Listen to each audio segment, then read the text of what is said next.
Hi, this is Seth Rosenberg at the Seattle Litigation Group. I'm here today to talk about Healthy Starts Act. Employees in Washington are granted several protections based upon protected status.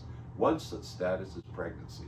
The Washington Healthy Starts Act, RCW 43-10-005, states that it is an unfair practice for an employer to fail or refuse to make reasonable accommodations for an employee for pregnancy.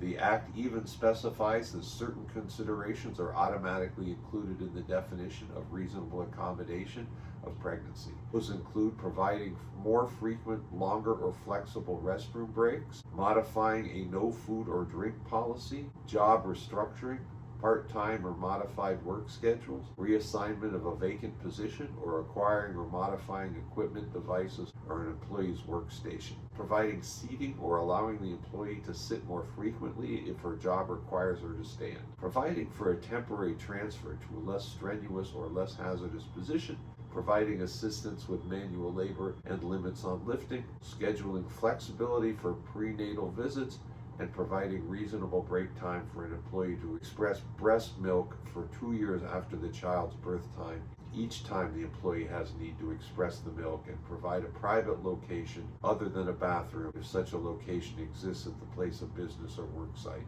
which may be used by the employee to express breast milk.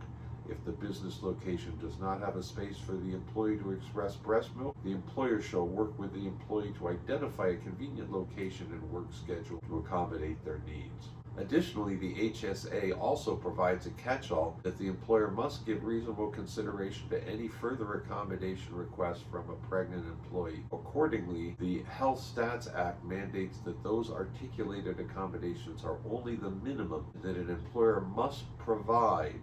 This is Seth Rosenberg from the Seattle Litigation Group, welcoming any calls or queries about this new important legislation.